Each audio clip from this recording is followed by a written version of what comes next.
Oop. Okay, welcome. So the backstory is that I sent out the link to the calendar. I meant to send out the Zoom link. So this whole week, all these days, I thought I had sent out the right link and I didn't. So sorry. And Marek has just pointed out that how apropos for awkward moments, because this is definitely one of them. But you three are smarter than the average bear for being able to figure it out. I just sent an email, so we might have a couple of other people popping on. Anyway, I think I'm gonna go ahead and start, and I'm recording it, so if anyone feels the need thinks that they're missing something, they can jump in. So the story is this. It happened a year ago, May 5th. So Marek and Danny's on his way home, walking home from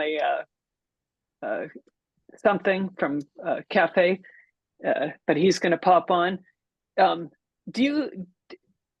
Here in the United States, we celebrate or at least recognize Cinco de Mayo, which is, you've heard of it, Marek?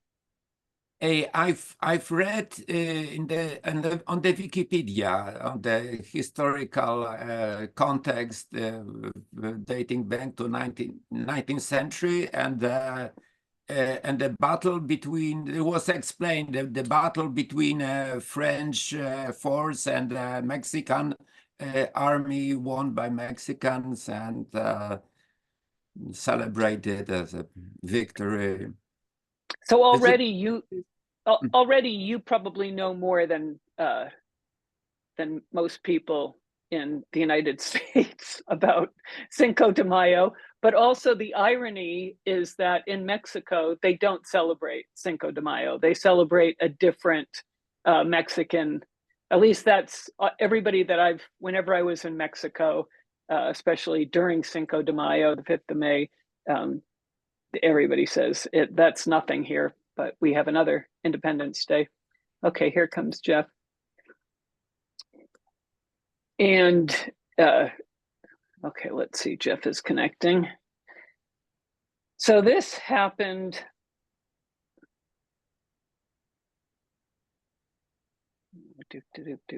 Awesome. Okay, he may be our last contestant.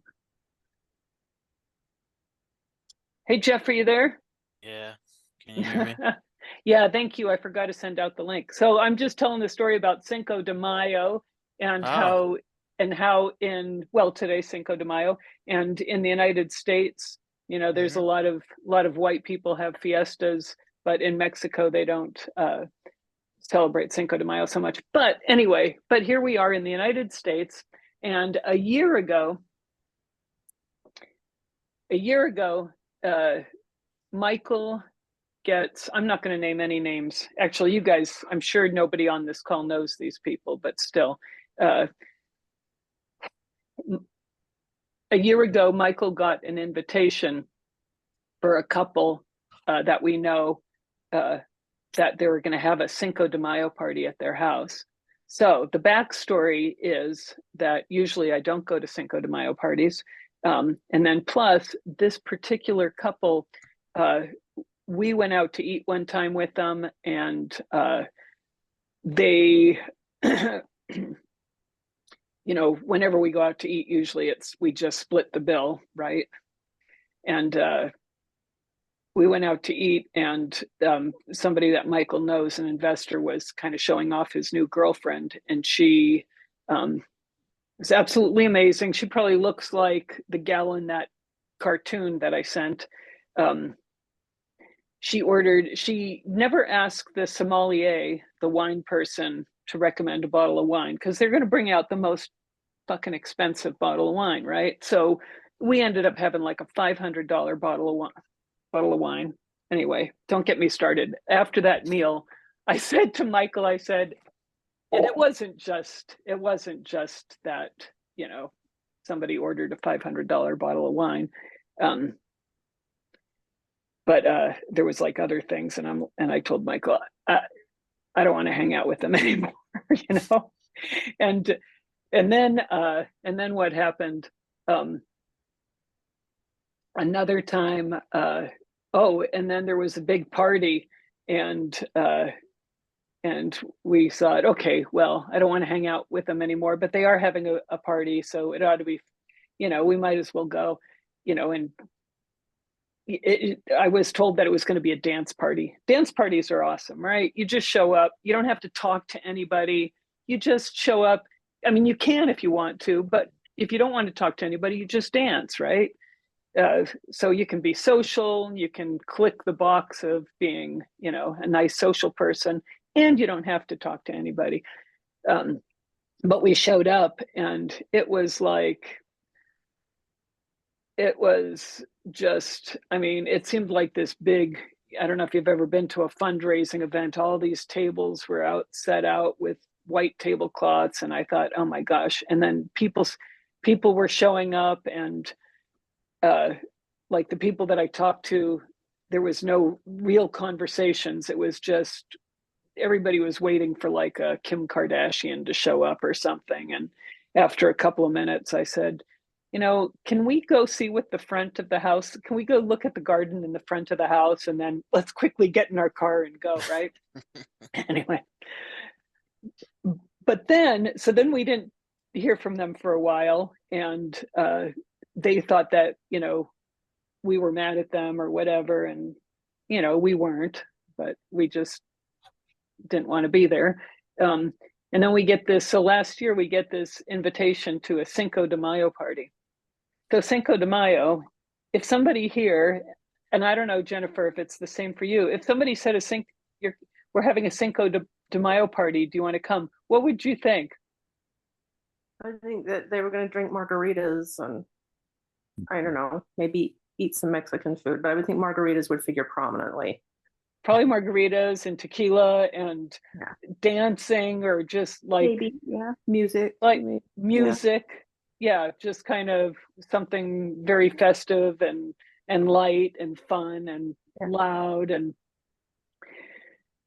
so this is a short story, and I'm making it probably longer than the whole thing happened, but so I just was dreading, we're going to go to this party, the Cinco de Mayo party, and I was just kind of dreading it a little bit. And I was talking to a friend of mine, and I said, we've got to go to this party. I don't know. I don't even really want to go. And it's a Cinco de Mayo party. And my friend says, Cinco de Mayo party? I've got a dress for you. Okay, I'm going to show you the dress. Okay, hold on. Brace yourselves. Brace yourselves. She said, Jennifer, it's our friend Greta. You know Greta from the Catalyst magazine? Oh, yeah. Greta says, Anna, I've got the dress. I've got the dress. And I'm like, I mean, because I was just going to wear, like, usually I would just wear black. Today, this is like my breaking out of my black. I was just going to wear black. My idea of going to a party usually is I just want to show up. I don't want anyone to see me, and I just want to leave, but I want to say I went, and of course, sometimes I go and I have so much fun that then I'm the last person to leave. Anyway, so I told Greta, I've got to go to the Cinco de Mayo party. I don't really want to go. She says, I've got the dress for you. Hold on. She said, come over and take this dress. You've got to take this dress. So this is the dress that I went over to her house. Can you see it? That's okay. That's Dia las Muertes. Okay. So what you can't see is that this dress. Okay, so it turns out I borrowed this dress, and I asked Greta the other day, "Hey, can you send me a picture of that dress?" And she said, it's not I sent it back to Lori's house. Lori has it. So then I texted Lori. I said, Lori, can you send me a picture of that pink dress? She says, I don't have any pink dresses. And then I'm like, it's the one with the skulls on it, the Cinco de Mayo dress. So then she sent this. I should have asked her for a picture of the front and the back, because this dress is like, it comes like, you know, down the shoulder. It could be like on your shoulders, or it could come down your shoulders, right? And then it's got like this like bustier thing, like that girl in that photo. And then it's got like this bright blue, like the blue color of, I don't know if you can see, there's a little blue in there, this bright blue satin ribbon that, you know, crisscrosses and cinches up like a corset. Oh my gosh, I wish I had a pic. I wish she had turned it around. I don't know which is the front or back on this dress. So I could have had it backwards or forwards, who knows? But it has that cinch, you know, like a corset thing. And then plus it's really short, okay? And so I had this dress for like a week at home, and I'm like, what the am I gonna, what am I gonna, I'm not gonna wear this thing. And then I'm thinking, fuck, it's a Cinco de Mayo party. I might as well just embrace it, right? You guys know what I'm talking about. Sometimes you just have to go with it, embrace it. So I thought, I don't know if I'm going to wear this. I don't know if I'm going to wear this. I'm not into this. And we're getting ready for the party. And I put it on. Oh, let's see, Oscar's coming in. Oh, I'm not going to start this story from the beginning, but okay. Oscar, you there? I'm glad people are joining on. Hey, Oscar. Oscar's joining on from Malta. Oscar, you there? Yes, I'm here. Oscar, so this campfire story is about awkward moments. As Marek has already pointed out, I really screwed up. I thought I sent the link and I forgot. I sent the wrong link. I sent the wrong link. I'm so sorry. So I screwed up. This is an awkward moment. But do you see this lovely dress? Yeah. Okay. So what you can't see is that the dress looks kind of like what that girl's wearing in the cartoon, that it has the bustier thing and the little frills come down and then it cinches up with this bright satin ribbon. And it only comes up to my, you know, thighs. It doesn't even, it's very short. And anyway, you'll have to watch the video to hear the earlier part of this, which is probably really boring, but people have stayed on. Thank you. So anyway, so I'm getting ready for this party that I don't want to go to. Oh, and look, I don't know, can you guys see there's like little bows on this side? I mean, this picture, I'm glad she sent the picture, but this, like, these are fake flowers. This picture doesn't do it justice. This thing is just crazy. So anyway, so I'm like, Michael knows I don't want to go to this fucking party. I just want to wear black. I just want to sneak in. I don't want anyone to see me and I want to sneak out, right? That was the intention. But I decided, oh, I'll try it on at least. So I put on the dress. Well, you can't wear a dress like this without putting on, you know, fishnet stockings, right? So I put on fishnet stockings to go with this. And okay, plus, guys, I don't know if you have this trouble. Matter of fact, Jennifer, I don't know if you have this trouble either, but I never know what to do with my fucking hair. Like, what should I do with my hair? So I'm thinking, I've got blonde hair these days. Actually, it's gray, but I put blonde in it so people will think it's blonde. And I figured I'll go as Charo. Do you guys know who Charo is? Mm-hmm. The 70s actress, right? Yes. Marek, you don't know Charo? No. Okay, hold on. But yeah, I would say like the big hair. I would have said the big hair with this Oh, yeah. dress. Yeah. Well, not only big hair, but like here. Okay, hold on. I am going to screen share what Charo looks like, because you really have to know what Charo looks like to do this. Can you guys see? Here's Charo. Okay, this is Charo. Those of us who grew up in the 70s in United States, Charo's awesome. Actually, it turns out, I found out, so I'm Googling, Oh, I thought this was going to be a short story, but I'm taking too long. Okay, so when I'm getting dressed, I'm like, okay, I'm going to do the hair because I remembered the hair of Charo. See how that looks? Charo's hair. So I knew that I could do that. So I did that. I did the Charo hair, and I'm Googling. Oh, look at that. She has like more. What do you call it? Outfit. Boost. More boost. She has more outfit accentuation than I do. But so I Googled how did Charo dress? I mean, I thought this dress would be like good for it. And I thought, how would Charo dress? Well, I think I was pretty spot on with finding Charo's dress. I mean, I think that I did pretty good. Look, right? I mean, I think that Charo was the person. And then also, as I was Googling, I found out that she and I have the same birthday.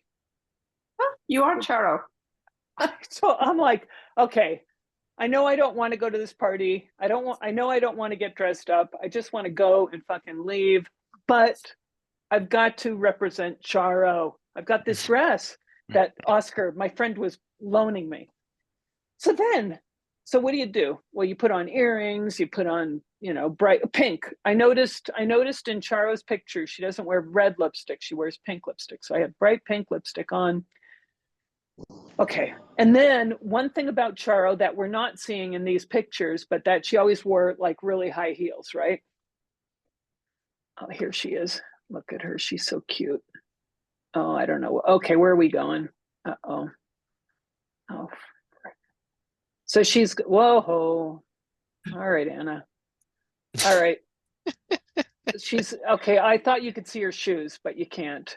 Anyway, so she wears high heel shoes, right? Maybe you can see in her Instagram thing.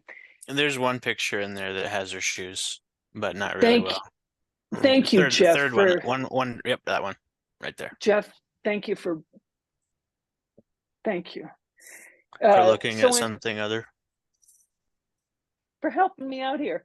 So I figure, okay, I should have brought the shoes down. I've got these shoes Michael got me.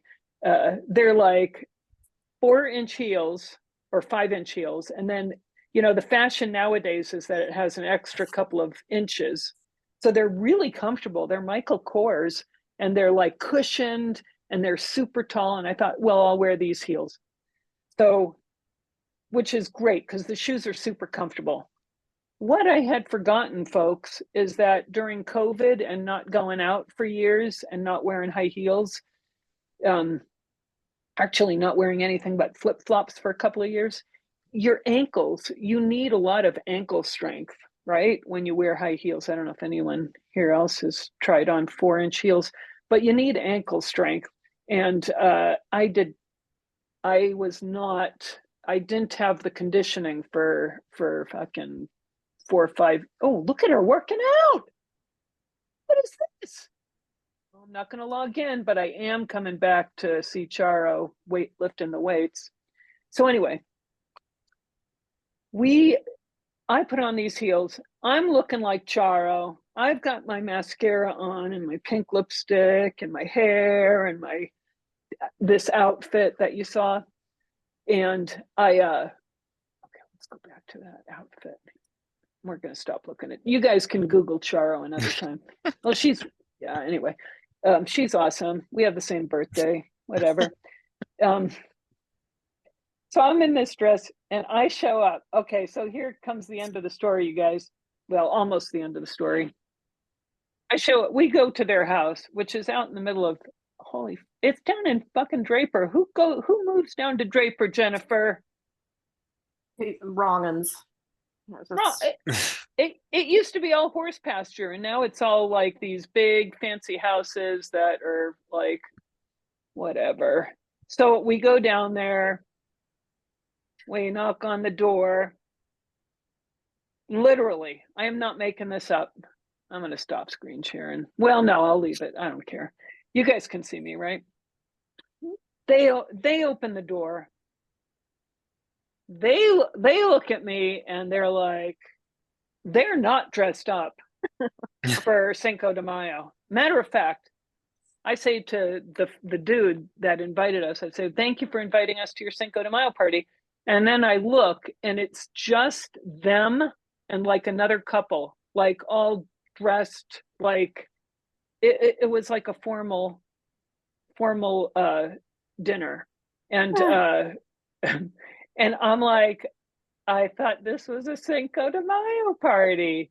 And then the dude, whose name I'm not going to mention, he's like, he said that to Michael, like, oh, it's a Cinco de Mayo party. It's not a fucking Cinco de Mayo party. The wife comes over. She always looks kind of like, she kind of looks like Charo a little bit. But anyway, so she comes over and she sees what I'm wearing. And I'm like, I thought it was Cinco de Mayo. And she doesn't even know what the fuck Cinco de Mayo is.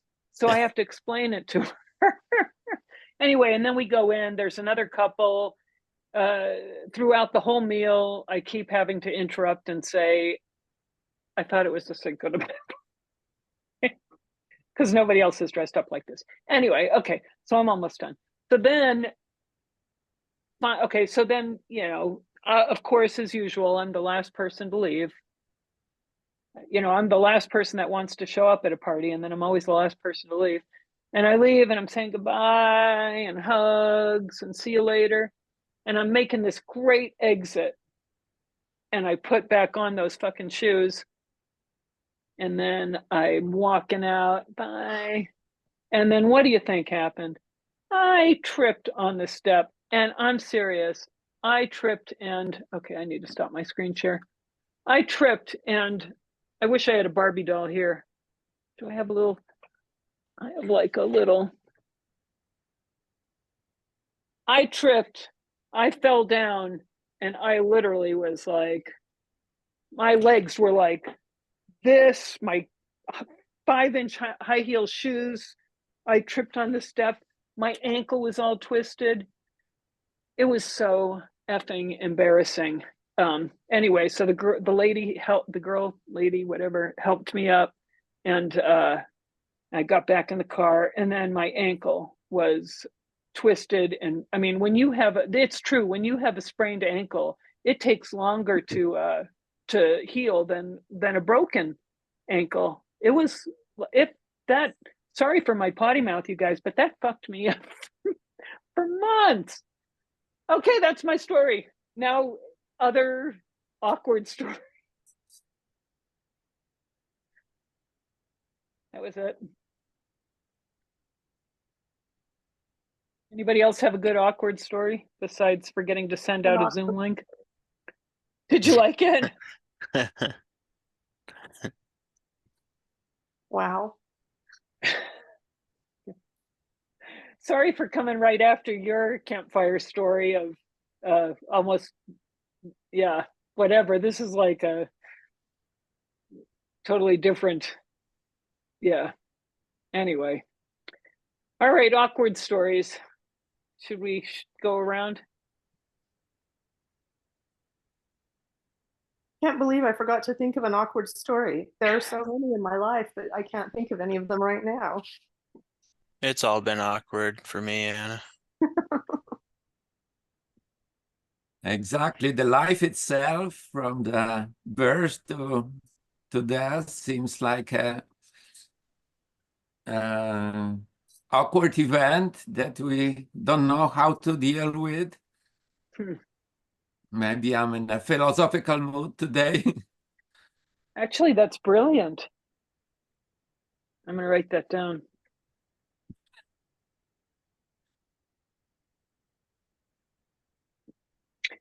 Well, I do have an image I can share real quick, and I'm not sure how to share my screen though.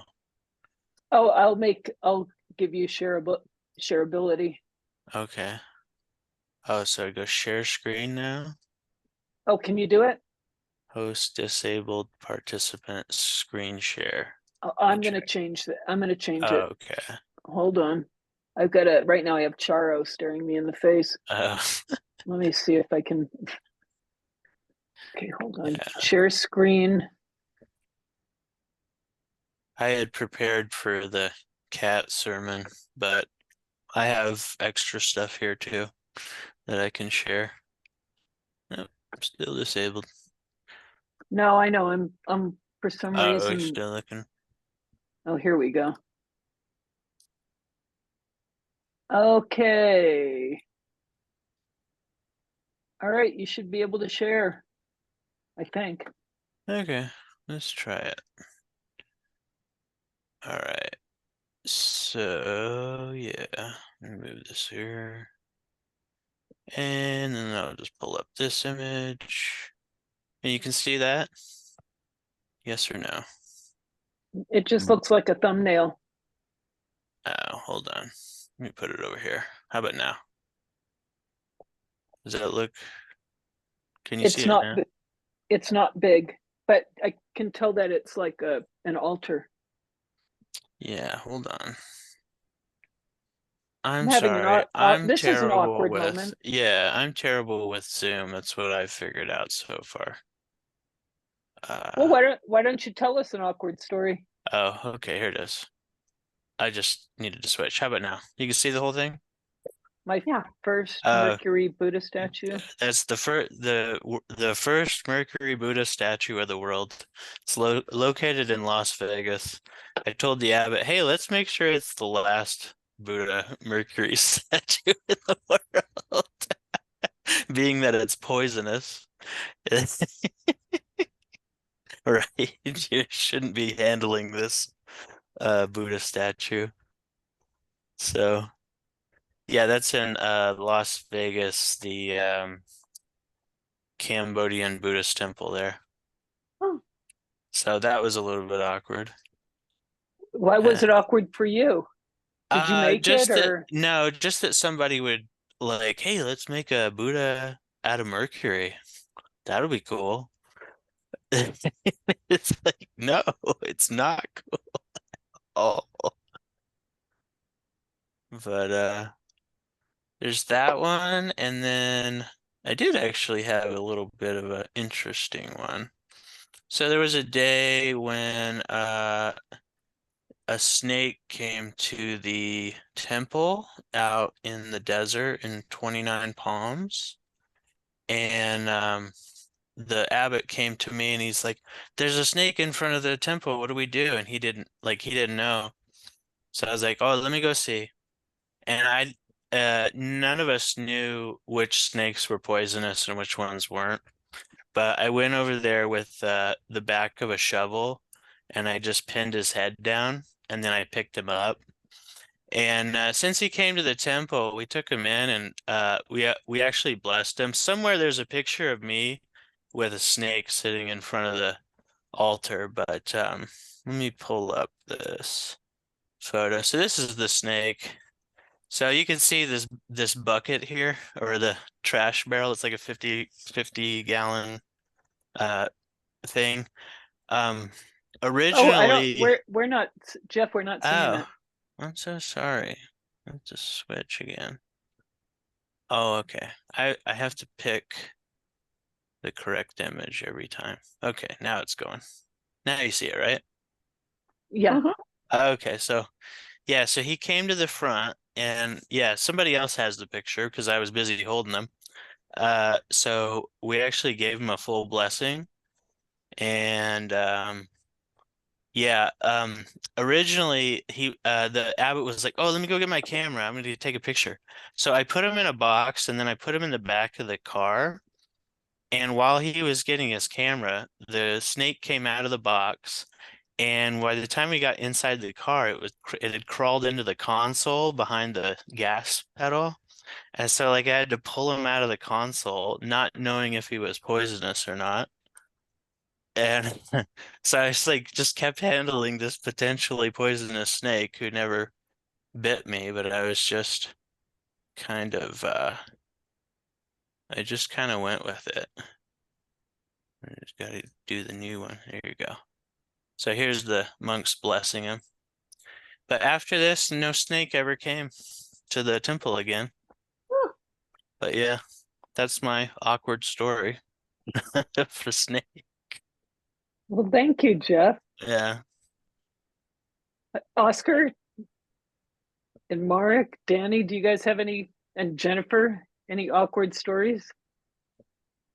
I've been thinking back over the great awkward hits of my life, and I can't think of anything.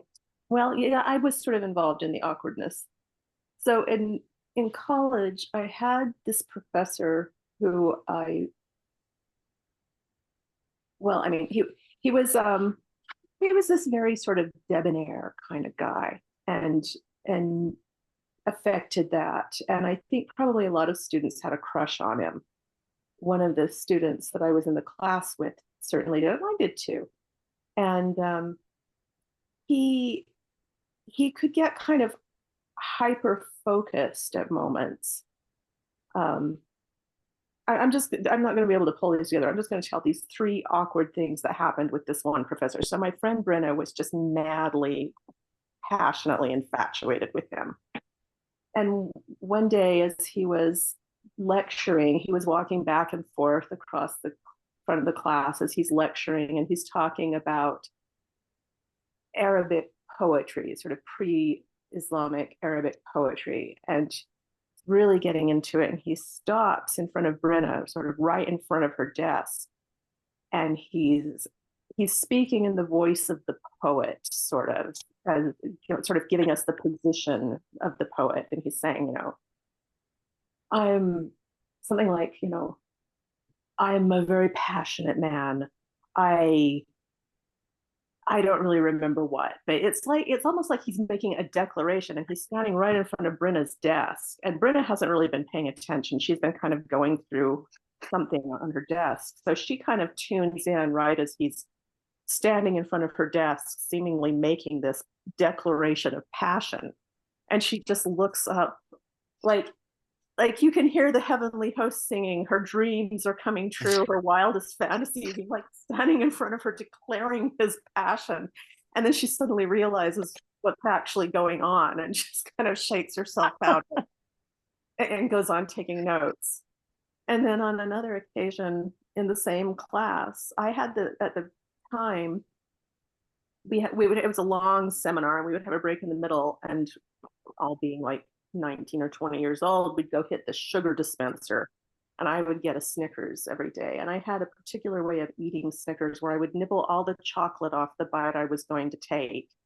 And I would take the bite and suck off all the nougat and most of the caramel, and then munch up the peanuts. And so it was a very ritualistic thing. And so I was sitting in class, minding my own business with my Snickers, listening to the lecture, and he's going back and forth in front of the class, and he's lecturing.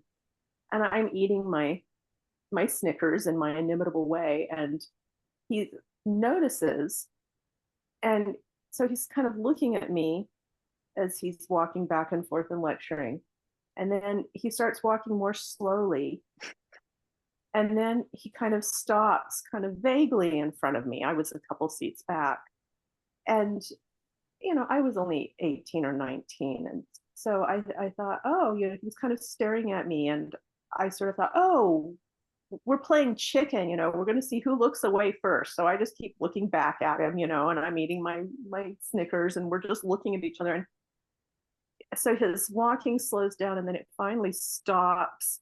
And then his gestures slow down, and they finally stop. And then he sort of drifts off, and he's not talking, and he's just standing there staring at me. And by now I'm afraid to look away because I feel like I'm going to be in some kind of trouble or something. And after a minute, he sort of realizes what's going on and shakes himself out of it and goes on with his lecture and kind of looks at me like, what was that? So the class ends and I go on with my life. I had a friend who was a very bad influence. Her name was Martha. And she had been, I never took a class from her, but she had been a teacher at my high school. And my sister and I had gone on a tour she led in Europe after graduation. And then she and I remained friends. And she had a class in the same hall that I had my French class, and her class was right after mine, so we would often meet in passing, and she would often talk me into, no, her class was before mine. She would talk me into skipping French class, which was really, really boring and moved really, really slowly. So there was no downside to missing this class. You just missed maybe 5 of the 8 days that we talked about the difference between depuis and depuis que. So I would go to lunch with her and miss my class. And one day we were standing in front of my classroom, and class was starting, and I was thinking I had missed too much class, and we were talking about it, and she was tempting me. And this professor comes walking down the hall. He taught a session at the same time as my French session in another room. So he comes down the hall, and she was a graduate student in his department, so he knew both of us. And he's coming down the hall, and he has his little debonair smile on, and he's coming toward us, and he walks past the classroom that he has the class in and keeps coming. And I thought he must have to talk to her about something, even though he wasn't on her committee or anything. And she thought maybe he had to talk to my French professor about something. So he comes up, and he comes right up to us, flashes his most debonair smile yet, and walks into my French class, which has already started. And the professor's at the front of the class talking to the class. And he walks in, and dumbfoundedness erupts. My French professor looks at him in astonishment. He looks at my French professor in the classroom in astonishment. Everybody freezes as everybody tries to figure out what's going on before he finally realizes that he has walked into the wrong classroom. This is not his class. And he comes out and goes off to his class and goes in and teaches his class. So I had 3 strange, awkward moments with this one professor where attention was focused in strange ways and awkwardness ensued. That's all I got. Teachers make situations awkward, period. So I can't even, now I'm curious which teacher that was up at the U. Was it in the anthropology department? It was in the history department In Osh? in Carlton Hall. I mean, his office was in Carlton Hall. We were in Osh having the class when on that last incident, we were in Osh. We were in another building for the first class. Did you attend at university together, Jennifer and Anna? But we must have crossed paths though. Jennifer, what year did you graduate? Let me see. My graduation was vague. Well, what years did that incident happen? What was that? Well, I finished in 88. That incident was probably somewhere around 85, 86. So I was after. Yeah. Because I didn't go straight to college, but I spent a lot of time in Osh in that same area. Gosh, I have a bazillion awkward moments. I can't think of any though. Oscar, Marek? Actually, as I told you, I don't have apart from my life itself, I don't have anything, really particular. I've been looking at Seymour at the screen, and I thought how many things must feel awkward for cats in our human worlds, perhaps especially for cats who come from the feral families, and this is the difference, and they go along with us. And I saw something else. If you believe in astrology, it was Mercury retrograde between April 21st and May 14th last year. And this, I don't know if you are into. I'm not so much, but I know about it. So it would illustrate, the accidents in general and miscommunication. And so, by the way, speaking of astrology, are you from the same Chinese astrological year, Jennifer and Anna? Are you both dragons from the Chinese astrology? I'm a snake. Snake. Oh, are you? So, okay. How about you, Anna? Are you a dragon? I'm dragon snake cusp. Mm-hmm. So that makes me old. That makes me older. I did think of an awkward. You just reminded me, Marek, of another kind of awkward thing. So when I was working with the kids in Gaza, and Seymour, my cat, loves Zoom, obviously. So I'd be talking with the kids in Gaza, and Seymour would jump up, and they were horrified. And I had forgotten that in a lot of cultures, I didn't realize this was still the case, but a lot of cultures, black cats are bad luck. I had totally forgotten. And so I'm like, yeah, you want to see my cat? And Seymour jumps up, and they're like, just aghast. And I thought it was really funny. And then,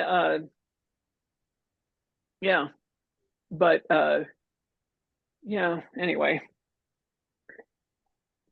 So that was a little bit awkward. Yeah, how awkward it must feel for the black cat in a culture like this. They're running very fast, I'm sure. Yeah.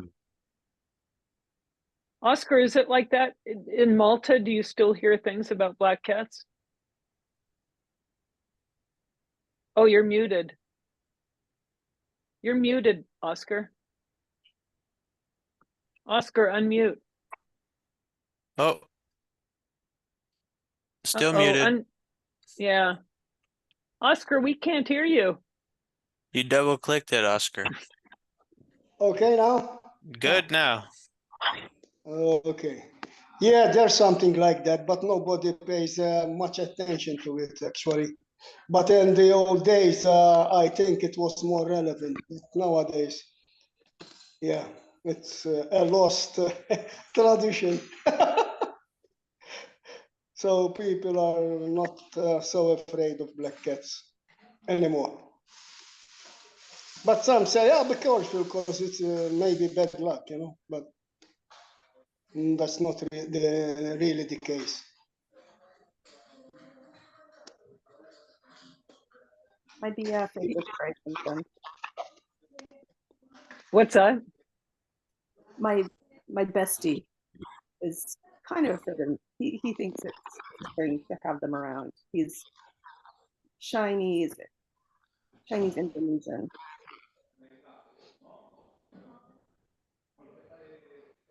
Gosh, I have a feeling that after we end this Zoom call, everybody's going to think of awkward stories. So maybe we should do another awkward story sometime. But I know I'm going to start thinking of a whole bunch.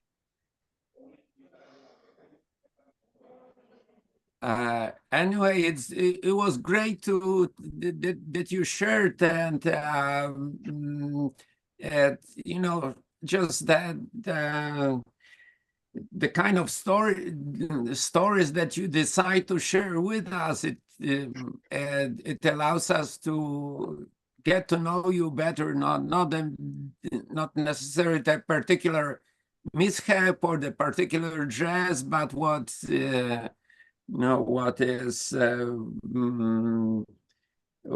what worries you, because what feels awkward. And of course we could also think of differences, what dresses in the period and the look plays in a woman's life. Well, you just reminded me of an awkward story, Marek. Yeah. Is it okay if I share one more awkward story? Absolutely, please do. Okay, so this awkward story happened in Japan, and it's let's see, somebody has a lot of background sound. So my friend in Japan, who has a temple, he has a family temple. I had been to Japan many times, and I had never actually seen like old style, like, something that is like totally tatami mats. Nowadays in Japan, usually, I don't know, it seems usually people have like a room that has tatami or whatever, but everything is so westernized, it seems. And I had been there, I had visited Japan several times. And then one time I went visiting with a friend of mine, a friend of mine had said, you have to go, if you're in Kyushu, because we went to go visit Nagasaki, and he said, if you're in Kyushu, go visit my friend, he has a temple. And so we went to visit, we went to go meet this guy. He has a temple at the base of a mountain in Kyushu. This temple has been in his family for hundreds of years. And, you know, I think the oldest son inherits the temple. And so for hundreds of years, this temple had been in his family. And, you know, and so then after that first time meeting him, I'd go back like every year or whatever and go and visit him and stay at his temple. And, you know, sometimes would sit and do zazen in the hondo in the temple room. And oh my gosh, I'll tell you, his temple, we're sitting there, it's in the summertime, right? Because I always get the cheap airline tickets. So I always go like the most horrible time of year to go someplace. But anyway, it's so hot. You know, ginkgo trees and how they have a fruit. Those things, when they get ripe and they fall and they start rotting, they smell like vomit. They smell horrible. So I'm sitting there and trying to sit and trying to be, you know, good Zen person, show him how good my Zen training is. And it just like every time the wind blows, it smells like vomit. Plus there's, you know, and I think I had a bald head, maybe. Anyway, maybe, I don't know if I did or not during these trips, but mosquitoes would come and they'd land on me. And I'm not going to hit the mosquito because I'm not going to move. I'm so good. And my friend Hosan, he would get the Kiyosaku stick, right? So he's walking in front of me with the Kiyos. There's nobody else. There's this huge hondo. There's this huge room, you know, all tatami mats, you know, with the altar there. 100 people could be in there. And I'm just sitting there and he's just walking back and forth in front of me with a Kiyosaku stick, which is the stick that if you're Zen, if you move, you get hit with. So he was pretty funny. Then one time he invited me back. He said, we're getting a new, in the Zen temples, they have this tower, this wooden tower with this big brass bell up at the top. And they, you know, go up there and they ring it. And that's when the villagers come and, you know, either do a ceremony or work in the garden or whatever he tells them to do. So they have this big bell. He said, we're getting a new bell tower. It's going to be a big ceremony. So come for that. So I came, big ceremony, and hundreds of people in this same room, you know, this meditation hall, hundreds of people. And we're all sitting there. And so I'm there. And of course I have like a place of honor, right? Because I'm a Zen monk. And, you know, most of the people that show up are, you know, the villagers. And then they have these books that are the sutra books. And it's basically one long piece of paper, but it's all accordion style. And so this is how they do the prayers. They're chanting really fast, these prayers, and they're doing like a slinky, the accordion's like this, and they make it look really easy. But when you try to do it, if you're not practiced, they like fall all over the place. So that was very awkward. And then there were a lot of people there from Gifu. There's, so their tradition, so Jennifer, so we've studied with Soto tradition, and there's like Soto head temples in Japan. But my friend was Rinzai, and one of their and they're known for being very mean, very strict. And their head temple, one of them is in Gifu. And so these people, it's reputed to be the most difficult, most severe training monastery in Japan. And they came down, and he was my friend's friend, the abbot of this place. And so he was the one that was like the grand poobah, leading all these ceremonies. Well, and then afterwards, you know, I get to meet and talk with these guys more, you know, the monks and the abbot from Gifu. And they're having a big ceremony coming up. It's going to be a Daiseshin. It's going to be a great meditation retreat.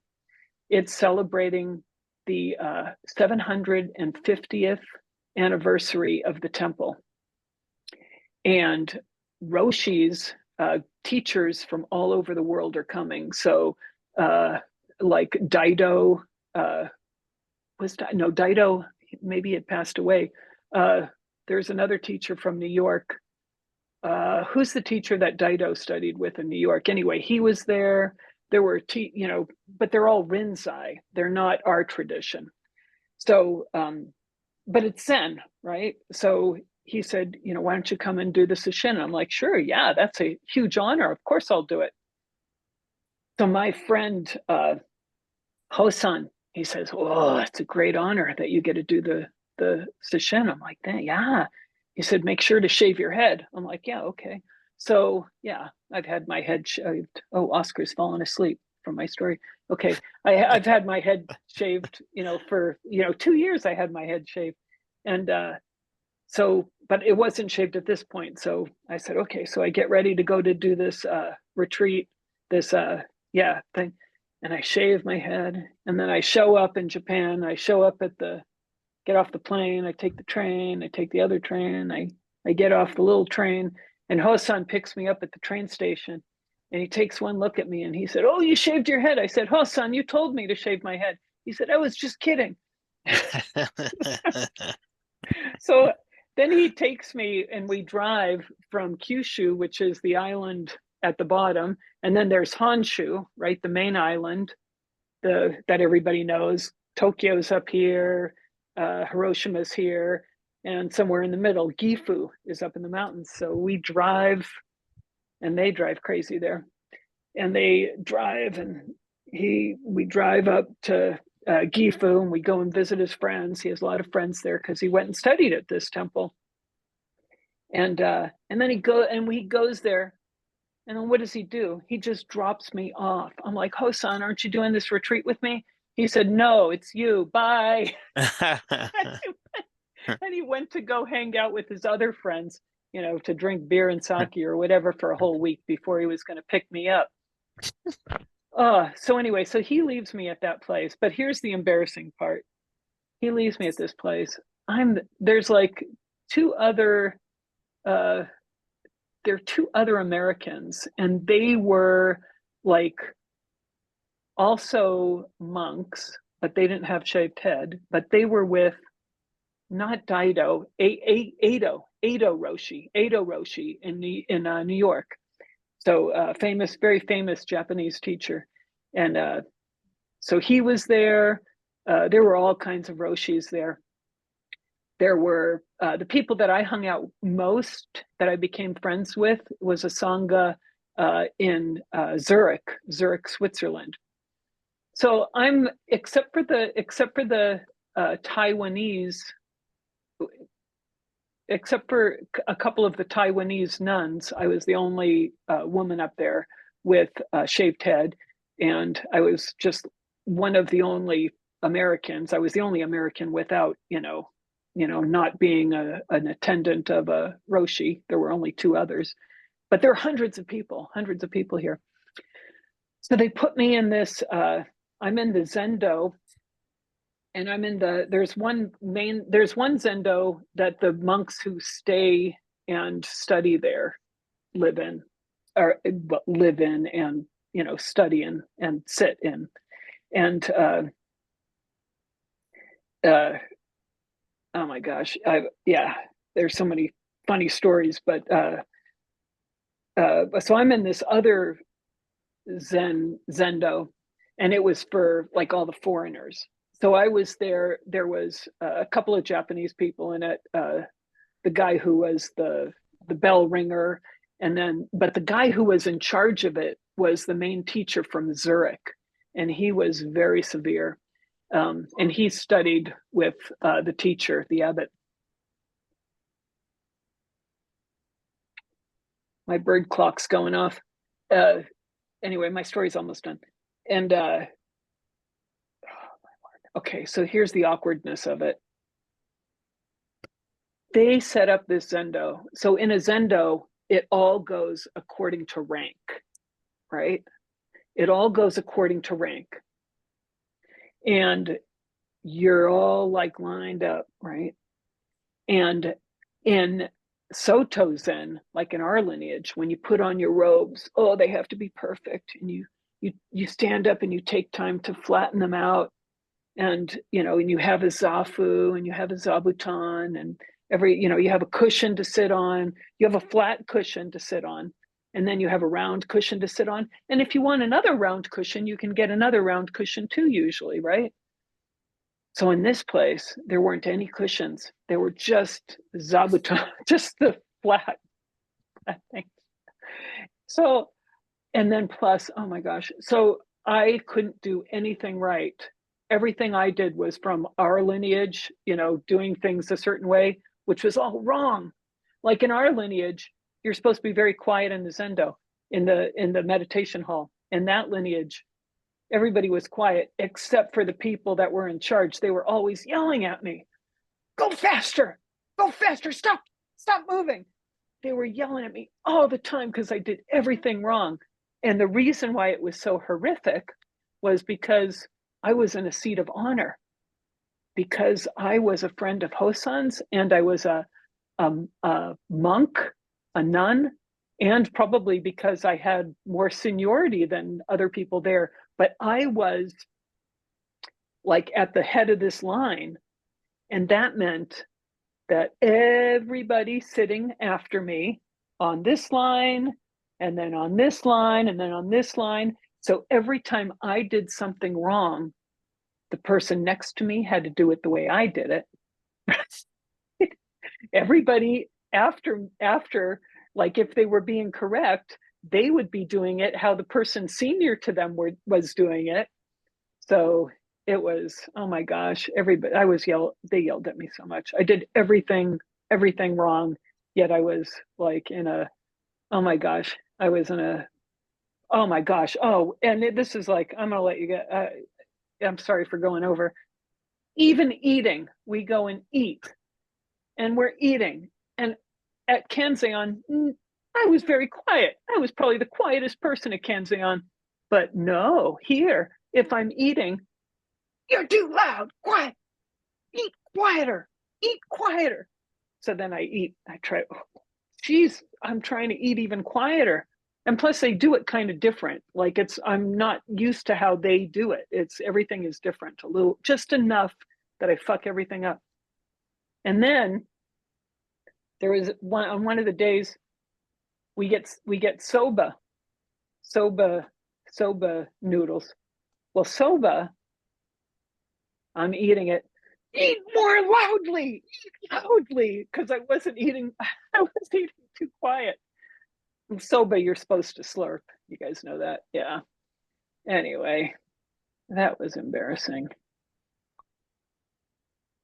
Oh, all right. Thank you for listening to my embarrassing stories. I think we should do another embarrassing story campfire sometime, but one of you guys lead it. Yeah, I did think of like 2 other awkward stories, but yeah, we're out of time for today.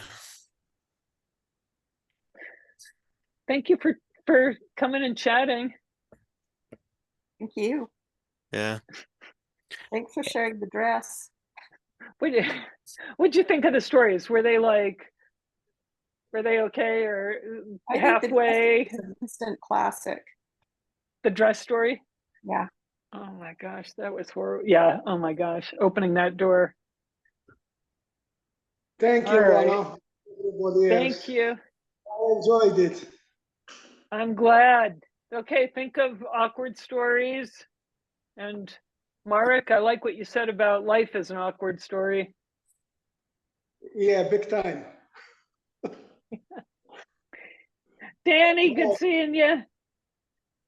I'm sure Danny has an awkward story. All right, we have Zirkle. We have Zirkle on Friday. What's Bye. Zirkle? Thank you. Oh, thank you. Hey, Jeff, stay on for a second and I'll explain Zirkle to you. Okay. Or anybody can stay on if they want. So Zirkle it's talking circle. Oh, okay.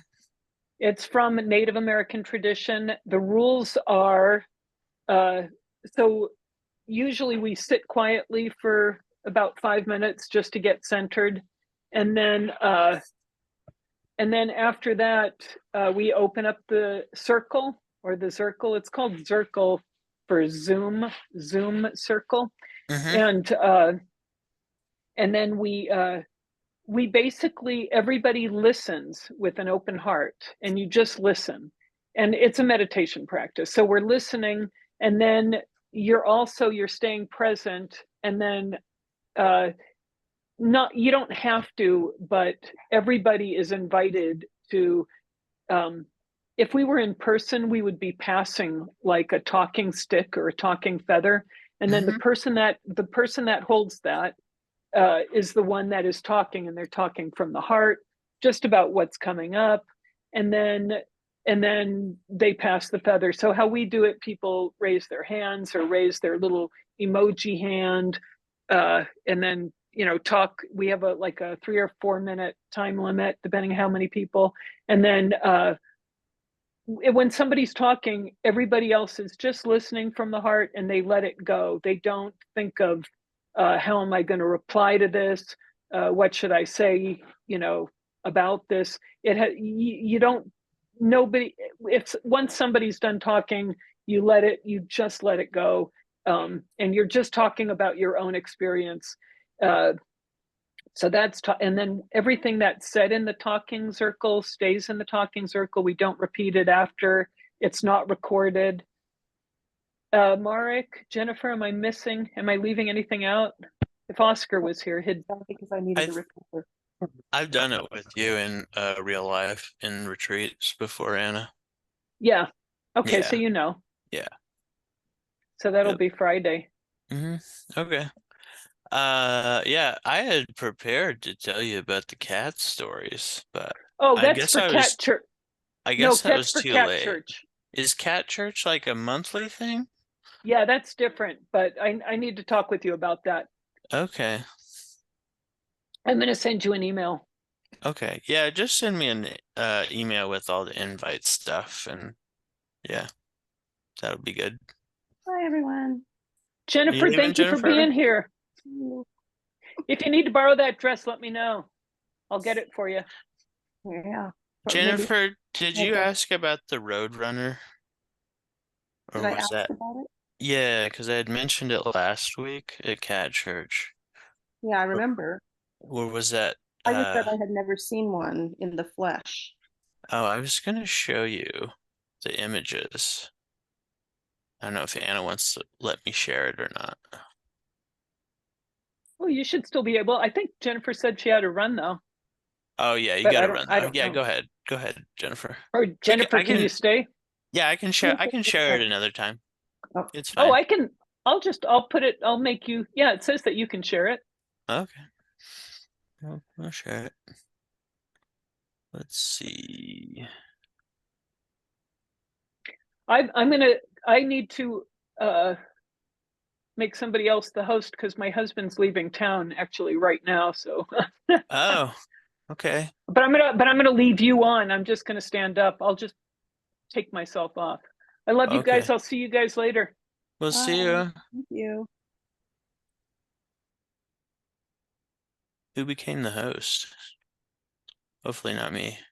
I'm such a noob at this. It's okay. I'm still the host. I'm gonna Okay, take cool. my Oh, good, earbuds out though. Yeah, that'll help. Okay. Oh gosh. Where did it go?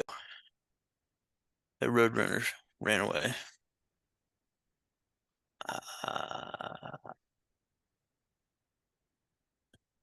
Well, this Roadrunner, he would come to the temple every morning, and Roadrunners are scavengers, right? That's why they're on the road Uh-huh. to begin with. But yeah, I guess he would get fed in the morning, and he got fed enough where he would just come every morning, and he'd be out there, and I'd just go chill out with him in the front.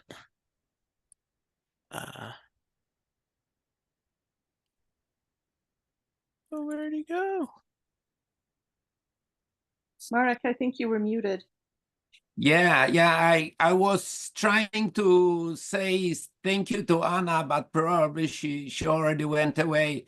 I realized that she put so much effort and energy into organizing our meetings, but she seldom speaks about her experiences. So it was great to that she decided to share, and that it was a time for her. So I'm happy. I'm not sure if she can still hear me, but No, she can't. yeah. So if she no, so anyway, Yeah. I finally found it. I wanted also to add. I don't know if you Jennifer, do you sit zazen yourself or not, or you just. I don't know if Jeff is practicing zazen or I'm taking a break at the moment, but I've practiced it. I've practiced actually quite I a bit. I have to confess that when I that not so many people sit, and I feel like I just have to sit every day. So this feels awkward. This necessity in my life. So like I feel like a drug addict that has this strange kind of drug. Oh, this is this There he road is. runner that you are talking about, Jeff? Yeah, so he was there every morning. He would come every morning, and yeah, he's very comfortable with me. So I'm sitting right in front of him, like 2 feet maybe. Oh, Yeah, and I think I might have gotten him to eat out of my hand once or twice, but I just very nice, just respectful of the animals and just give them their space, I don't think they're mine or they're a pet or something like that. Of course, he's a wild animal. yeah, Yeah. So, beautiful. yeah. But he was so nice to be around. Does he fly, or just a walking bird? So if you look at his chest, you can see that his chest is not developed. The Roadrunners really only take to the wing under stress. So, and it's really just to glide. It's kind of like a chicken or a turkey, right? Yeah. They're gonna just fly maybe like 10 feet or glide like 10 feet. So he's much more comfortable on his feet running around. And actually on the ground, it's easier to hide. And of course, there's cactus everywhere. So for a roadrunner, he can just hide under a cactus. Yeah. So yeah, it makes sense why he would stick to the ground instead of risk it in the air. But yeah, that's him. Wow. Thanks Yeah. for hmm Yeah, I had so many pictures, but yeah, I was all ready to share the story, and then like I couldn't find the link for Anna. Mm, Yeah. I'm losing my voice. Well, I better run. There's hmm somebody waiting for a visit. Yeah. I'm off. Thank Yeah. you. Thank It you, was great to Jennifer. see you. Yeah. Yeah. Yeah. So, will you be around Friday? Yeah, Friday, and also this cat event that you are preparing your stories for. It's also scheduled, I think, 2 or 3 weeks from today. Still in May, I believe. Okay. Yeah. I don't know I'll if be ready for it. have you received an email with invitations for May? Not for May. No, actually, I had to email Anna for the invitation for this one. I was like, oh, where is it? So I was like 7 minutes late for it. Okay, So yeah. okay. But So yeah, I'll be ready for it. would that be easy for you if I tell you the date of this cat event now? Yeah, yeah. Yeah, if That you tell me. I will check my email.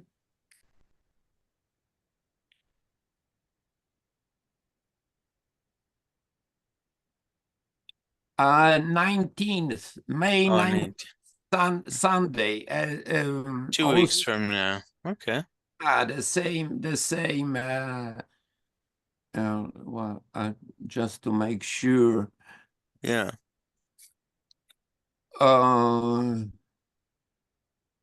Friday, May 17th, this will be this Dharma Cafe and this talking circle, and May 19th, this cat event or cat church, as Anna calls it, at Mhm. the same time as today. Right. Yeah, it sounds yeah, I'm pretty sure I can make it. So, and I'm already ready for the most part to tell the story, so yeah, everything's good to go on my end. We're looking forward to it, to hear it. Yeah. Ta-ta, Yeah. everybody. All right. Oh, have a good day, Jennifer and Mark. You as Yeah, well. Yeah. Bye. And yeah. yeah, as long as something doesn't conflict with Friday, I should be seeing you there then.